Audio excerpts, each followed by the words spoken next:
Artest looking, gives it to Bryant. Bryant dribbling, has to put it up for the buzzer. Banks it in! He banks in the have a timeout. Decide not to use it. Curry, way downtown. Bang! Bang! Oh, what a shot!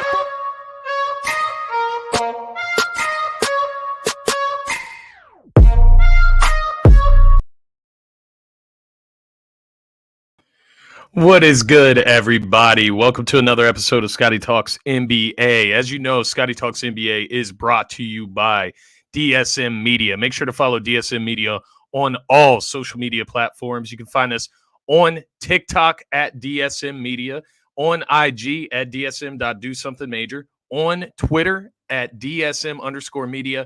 And make sure, if you're not already, subscribe to the DSM Media YouTube channel. You can find us now on YouTube at DSM_media. Just use that handle, type it in the search bar. We will be the first thing that pops up there. Hit the subscribe button so you know every single time DSM Media goes live, every time Scotty Talks NBA goes live.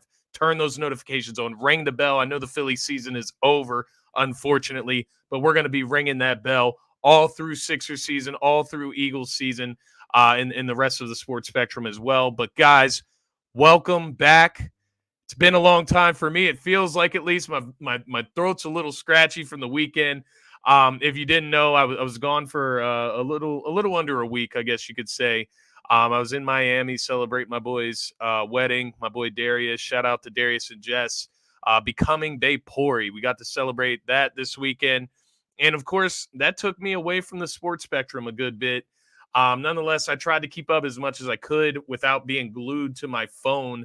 But nonetheless, we're going to get caught up today, get up to speed on the NBA, what's going on, what happened since I've been gone.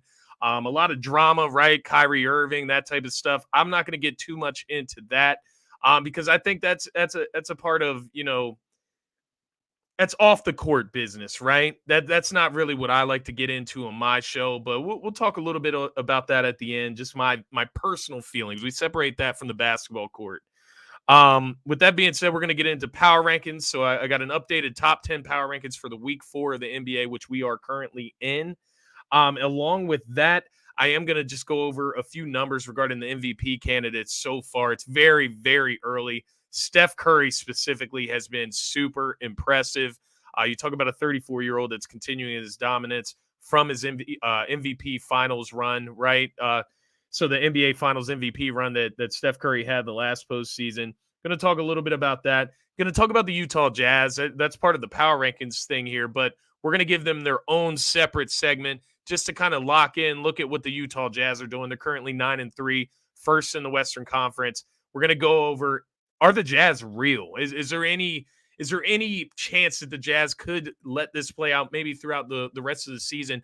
Maybe not go for a title or be a title contender first in the Western Conference, but maybe make the playoffs, make the play-in tournament, which I don't think a lot of people saw them doing. A lot of people saw them in the Victor sweepstakes, right? Maybe not the case with this team. This is a super deep team. We're going to get into that. Before we do that, obviously got to do a little bit of housekeeping, we should say. As you know, DSM Media is brought to you by Gents Barber Lounge. Check out one of the 2 great locations in Fishtown and Old City and book your appointment today. Gents owns the craft, and it shows. Rated the #1 barbershop on Yelp in the Philadelphia area. Multiple award-winning barbers, and being able to handle any style of cut, adult or kid. Please take a look at some of Gents' work right here.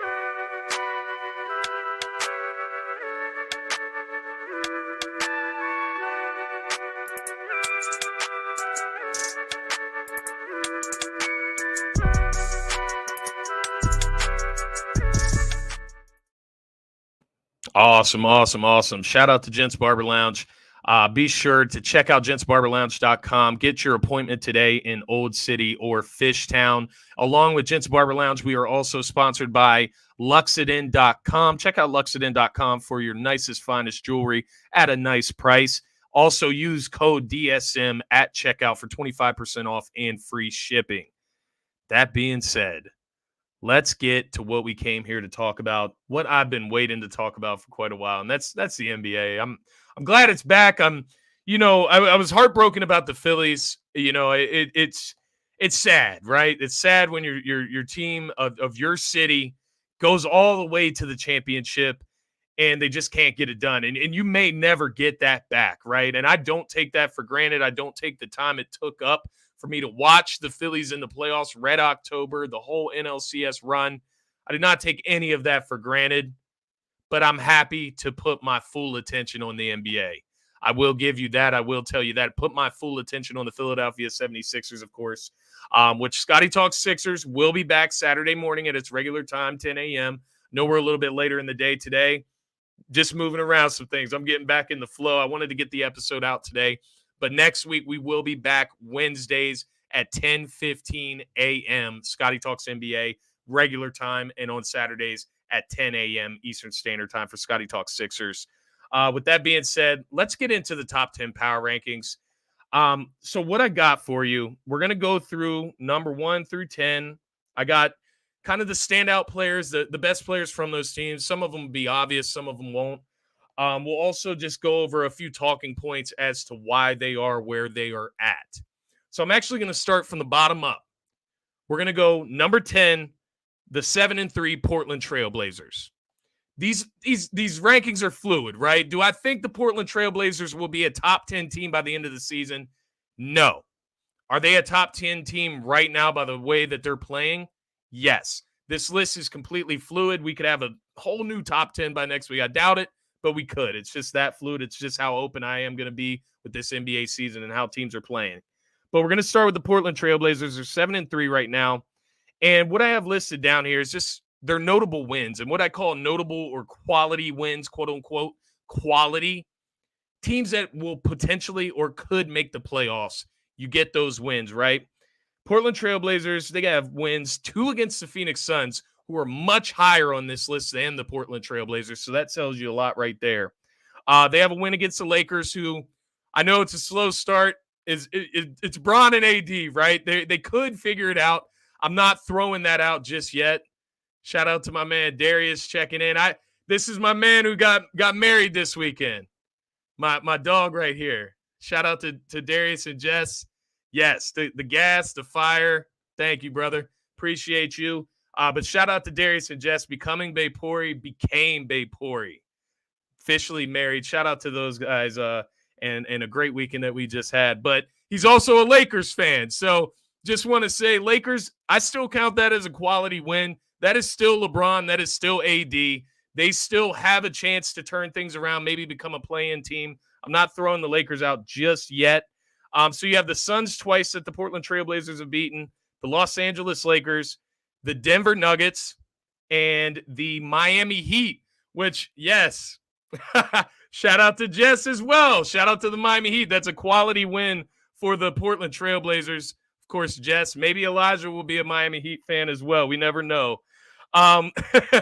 Next up, we have the number 9 Atlanta Hawks. They're 7-3 right now.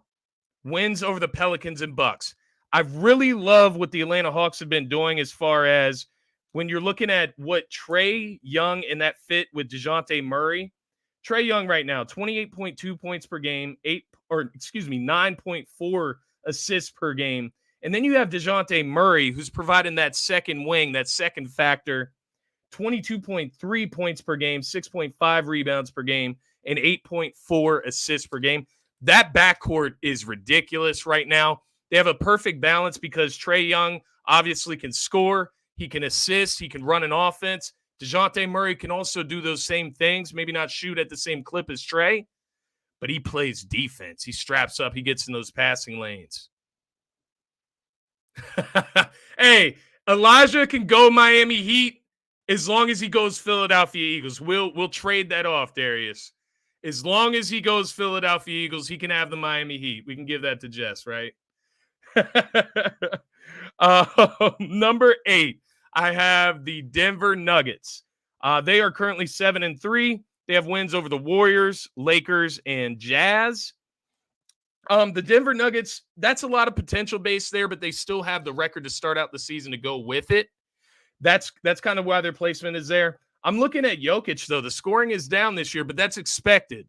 Michael Porter Jr., Jamal Murray back in the mix. You expect the scoring to go down.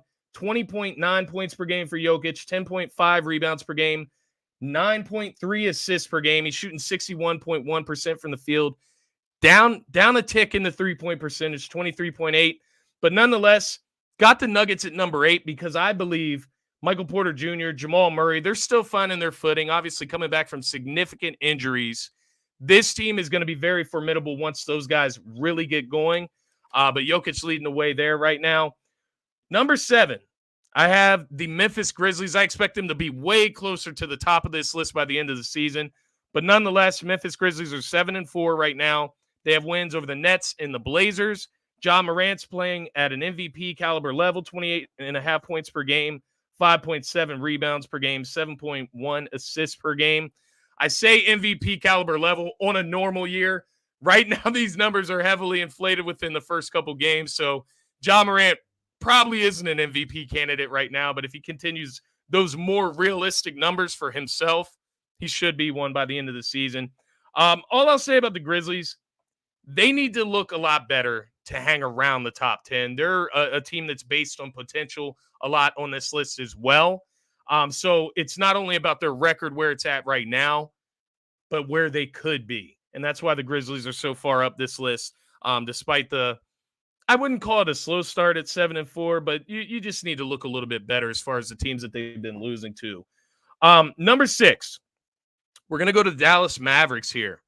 And this is my Luka love here. This is my Luka love showing here.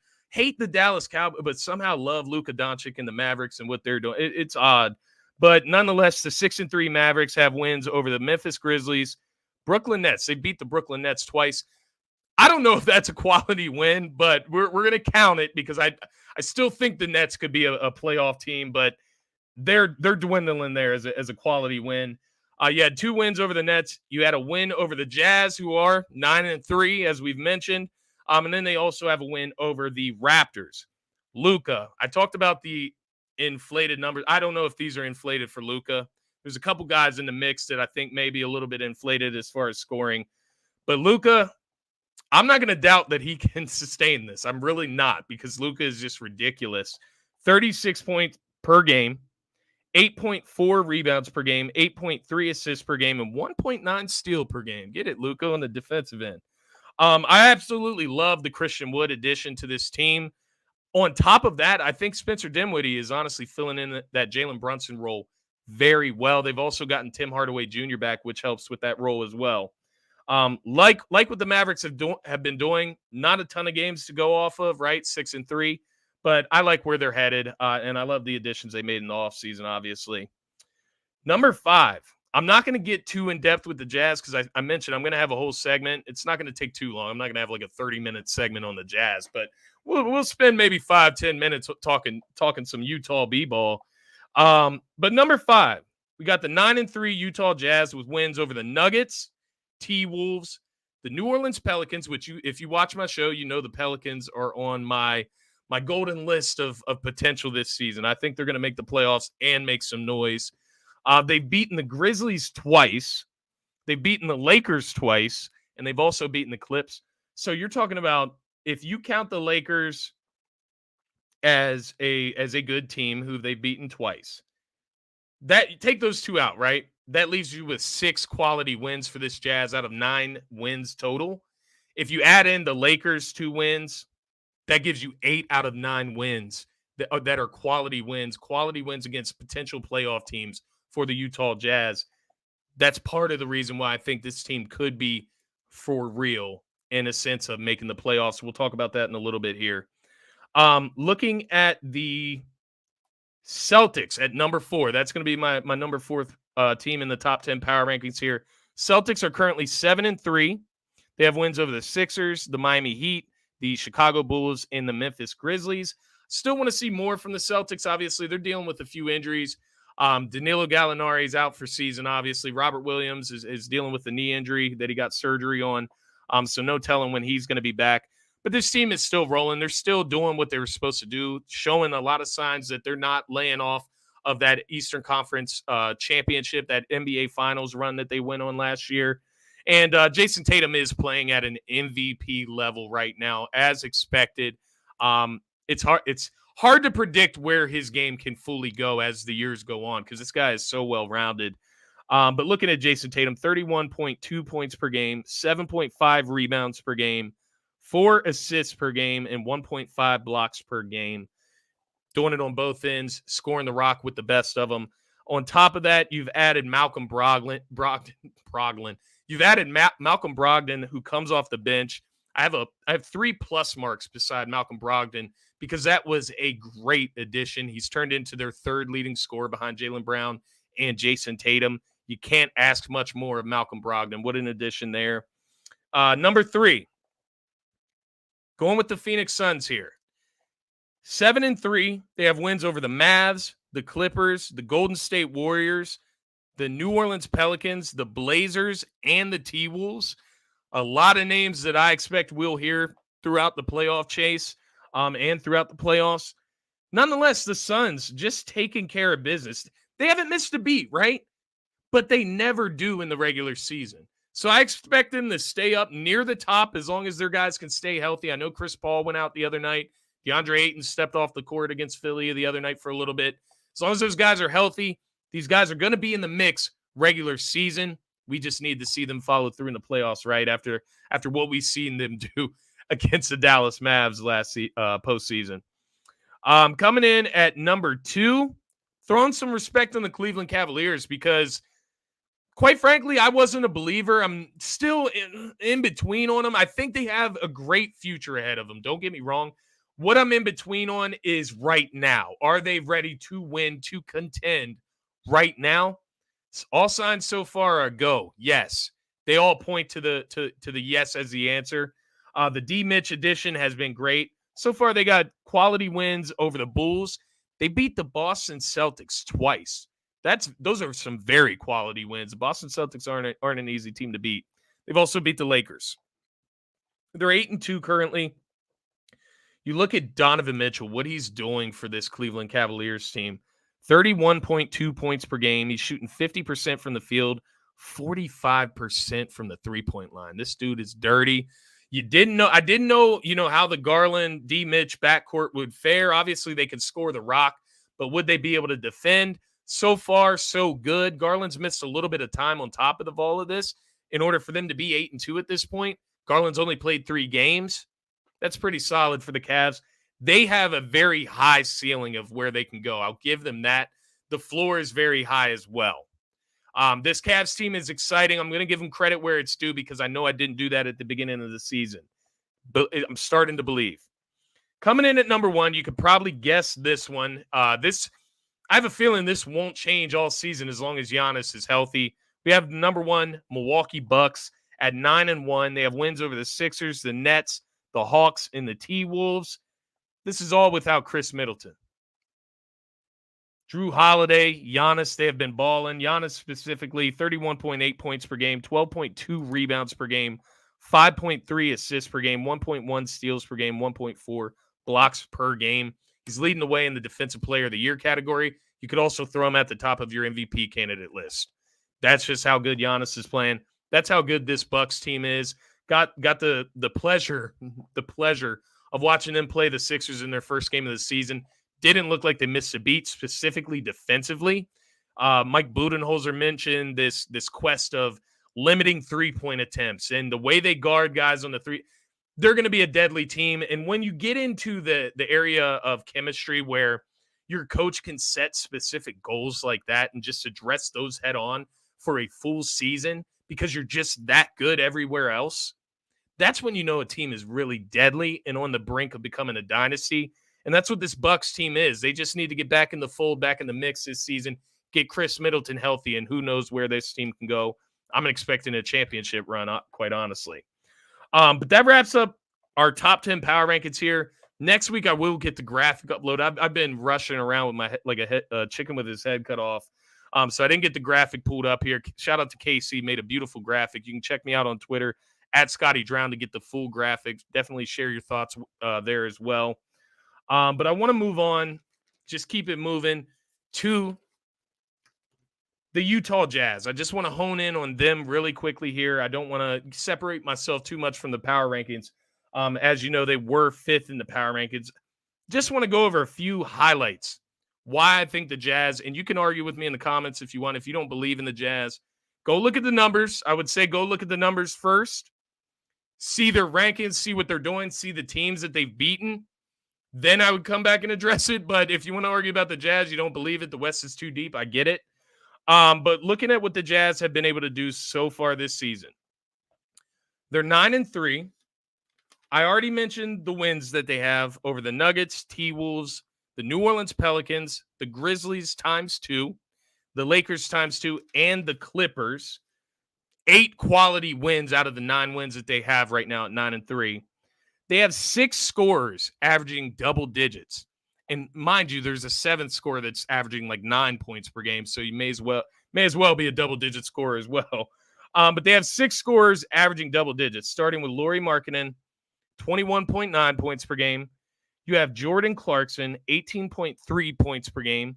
You have Colin Sexton, 14.6 points per game.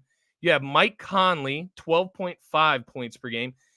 Just want to highlight those 3 specific guards right there. I mean, what a backcourt mix you can put together as far as offensively and quickness, right? Colin Sexton, Mike Conley, the original quickster, right?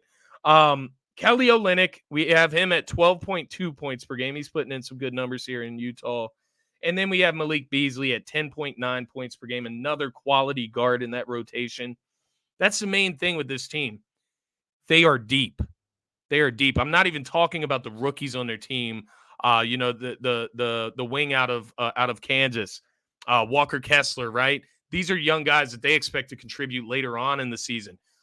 Vanderbilt off the bench, right? He's the one averaging 9 points per game. This team is really, really deep. It's going to be hard to beat them on a night-to-night basis in the regular season. That doesn't mean that I think they're going to go in the playoffs and make noise. I think they could make the playoffs, make the play-in tournament, and I think they would get booted the first round, honestly, because there's not enough star power. But when you talk about a regular season, I believe the depth is the most important thing.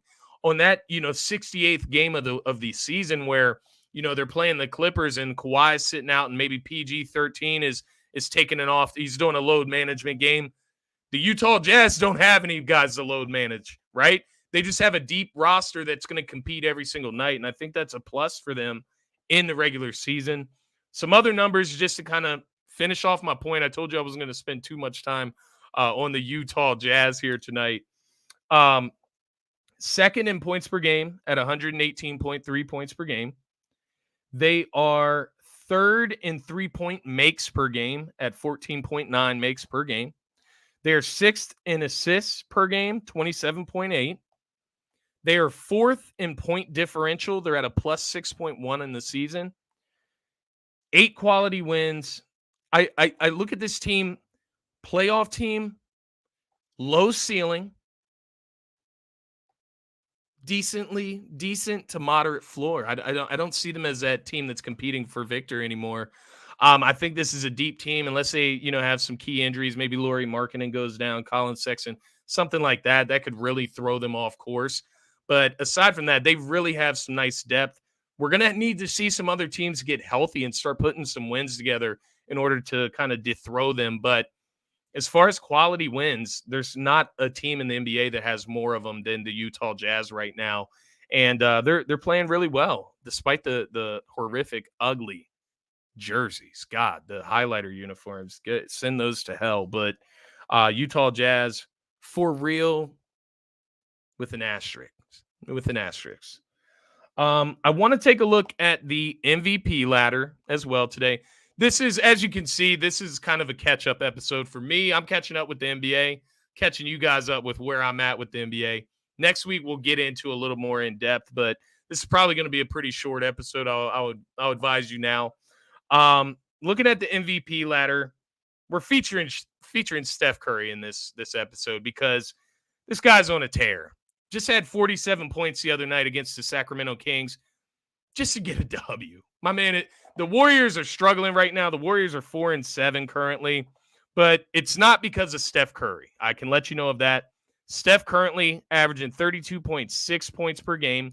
That is the highest he's ever averaged in his career. Now, mind you, only 13 games so far this season, so take it with a grain of salt, but it is the highest point per game total that Steph has averaged throughout his career. He's shooting 51.2% from the field. 51.2% from the field for a guard. Shooting the ball efficiently, shooting 43.1% from the three-point line. This is Steph Curry, who shoots at least 10 threes a game, my guys. So Steph Curry doing it all. He's 34 years old, 7.1 rebounds per game, 6.9 assists per game. Warriors are 4-7. I advise you, Steph Curry cannot do it all. We know that. But he is trying it. He's trying to do everything that he can. As I mentioned, he dropped 47 on Monday just to break the 4-game losing streak. Looking at some other candidates for the MVP ladder so far, and just to kind of give you my idea of what order they are in. I know I highlighted Steph here, highlighted Luka earlier. I didn't need to spend any more time on him. He would be at the top of my MVP ladder for the Dallas Mavericks right now. Number 2, I would go Steph Curry. Obviously, what he's doing. Need the Warriors to win some games, obviously, before he would really be considered an MVP candidate. But I expect them to turn it around. Number 3, Giannis. You could argue he's number 1 with the record the way it is right now at 9-1. But Giannis could win MVP every single season if we're being completely honest. The last 2 seasons that Jokic or we argued Embiid, it could have been Giannis easily winning the MVP award. He's leading the way for the Defensive Player of the Year award as well right now. Number 4, show some love once again to the Cleveland Cavaliers. Donovan Mitchell. This guy is balling right now. There's no way around it. He's balling. He got to Cleveland. He got away from Gobert. He got away from Utah, and he's putting it in his own hands. He's got Garland by his side. He's got Evan Mobley. He's got guys over there in Cleveland, but Donovan Mitchell is the guy right now in Cleveland, averaging over 30 points. Love what he's doing with that team, and they're 8-2, man. They're winning games. Jason Tatum comes in at 5. He's also averaging over 30 points on the season currently. Once again, a guy that's going to be in the conversation for the ongoing future. I couldn't tell you when he's going to stop growing, developing, and I can't tell you what his finished product looks like because this guy just gets better and better every season. And he's already so well-rounded. So 5-1, Tatum at number 5 on my MVP ladder currently. 4, Donovan Mitchell on my MVP ladder. Number 3, we have Giannis. Number 2, we have Steph Curry. And number 1, I have Luka Doncic. Putting some respect on Luka. He's one of my favorite players in the league right now. And rightfully so, right? He's averaging 36 points per game. He does everything, basically. So you know my MVP ladder. You know my power rankings. We're all caught up on that front. So now I just want to do a little bit of current, work with tonight's slate. We're going to go through tonight's slate. I'm going to give you my winners from each and every game. I'm going to give you my best bet, a couple boosts I'm taking advantage of tonight, and a same game parlay that I also have a boost on that I'm taking advantage of. So I'll give you all 3 of those before the action gets started this evening. With that being said, we're going to go game by game here. We got the Mavericks at the Orlando Magic. Mavericks come into this game 7-point favorites. I do have the Mavericks winning this game. That would be my winner out of Orlando and Dallas. We have the Trailblazers at the Charlotte Hornets. Portland comes into this game as a 3.5-point favorite. I'm rolling with the Blazers in this one. They've shown that they should be able to beat teams like this. They start losing to teams like this, then we know that they're not for real. But as of right now, I'm going to take the Blazers, the way they're playing against the Charlotte Hornets right now tonight. Next game, we have the Denver Nuggets at the Indiana Pacers. I'm about to say Indianapolis. Got like Jim Irsay and Frank Reich all in my mind. Indiana Pacers. Denver is a 5.5-point favorite in that game. I'm going with Denver in that one, obviously. We have the Utah Jazz at the Atlanta Hawks. Atlanta is a 4-point favorite. This one was tough for me. I'm going to lean Hawks. I'm going to lean Hawks at home on this one. But the Jazz could very well. Like I said, I'm taking the Jazz seriously. The Hawks are a team that the Jazz can definitely beat. I'm just rolling with the Hawks at home. I think Trey, DeJounte, they need more of those signature wins. They also should be able to balance out kind of that guard play from the Utah side. I think the Hawks get the dub tonight. We also have the Detroit Pistons at the Boston Celtics. Boston is a 13-point favorite in this one. I don't have them covering that, but I do have them winning. Next one is one of my favorite games of the night, along with the Jazz and Hawks. New York Knicks at the Brooklyn Nets. Brooklyn is a 3.5-point favorite in this one. Be honest with you, I'm not high on Brooklyn right now. Let's be honest all around. I wasn't high on them coming into the season. I was giving them benefit of the doubt with having KD and Kyrie.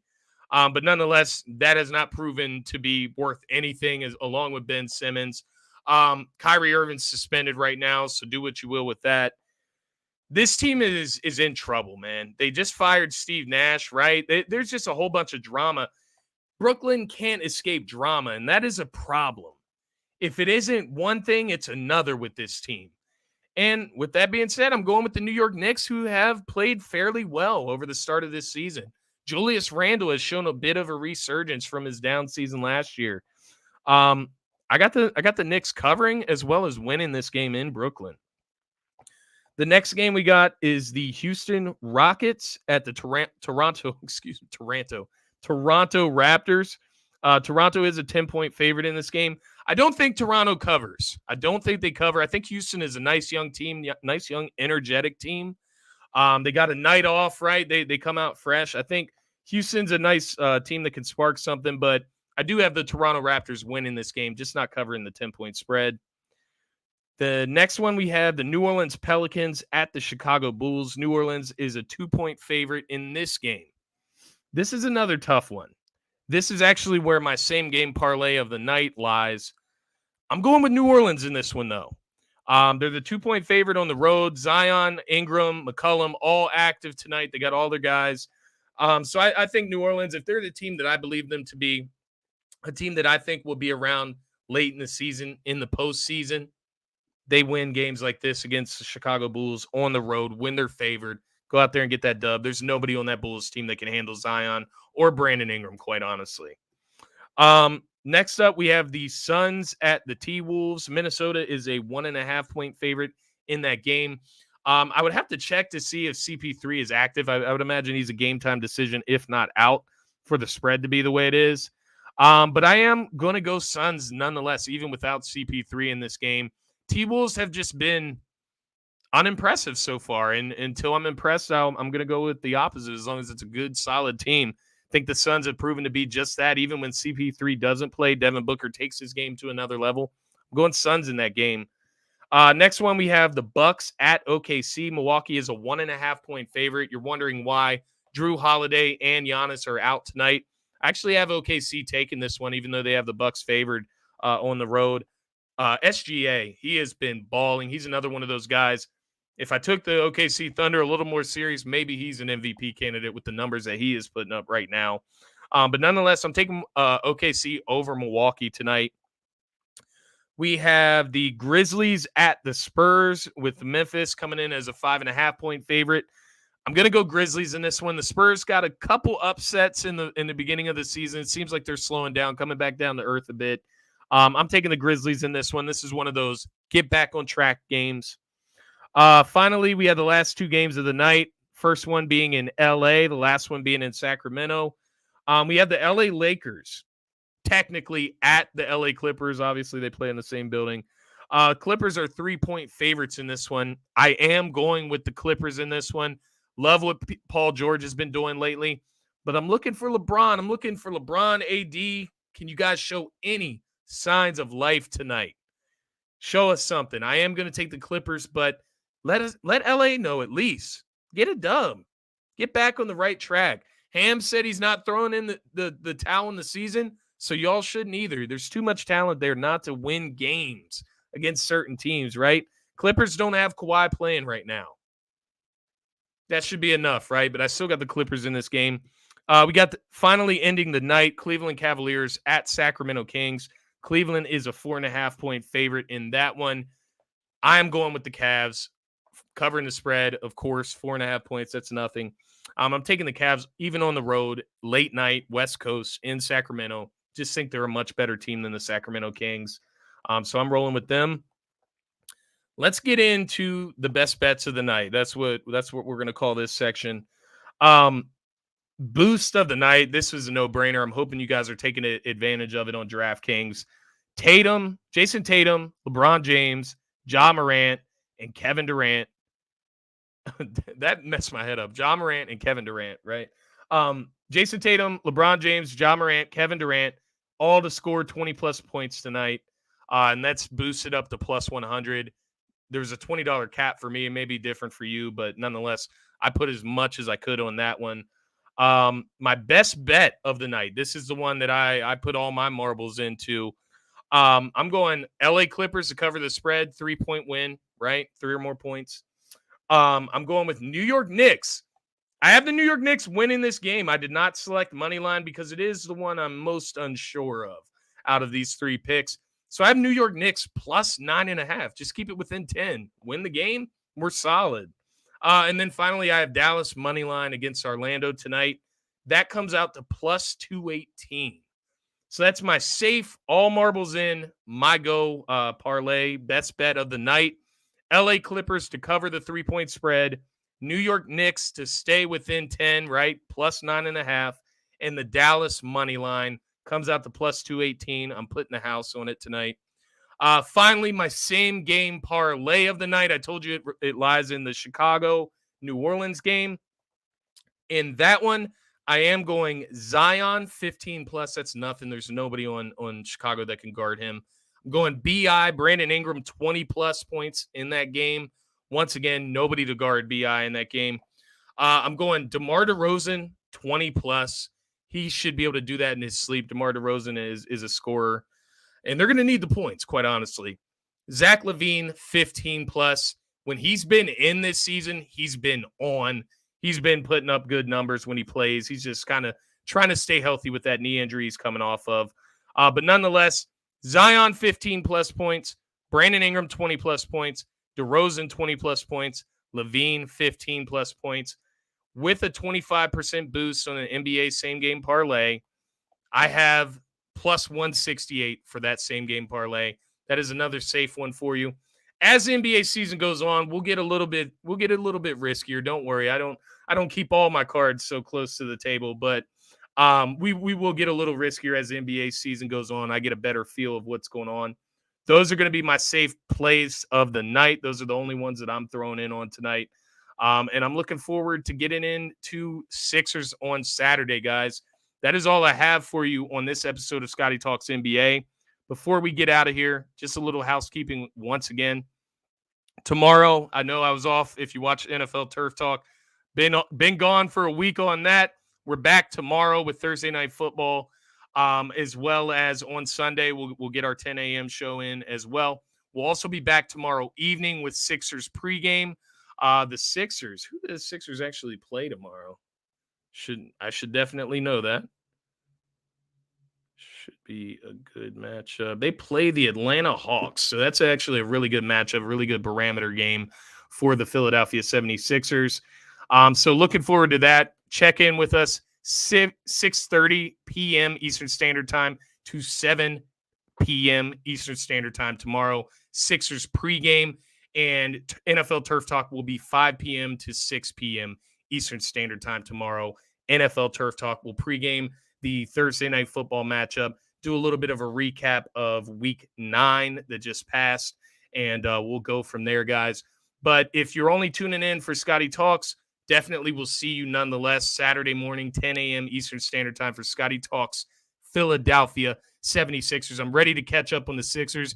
Got to do my research, got to see how these next couple games go. We're going to have some takes firing off. I need to know what's going on with this team, what's up with my man Maxey and his shooting struggles. A whole lot going on with the Sixers, but hopefully they can get this record together with some wins over the Hawks this weekend.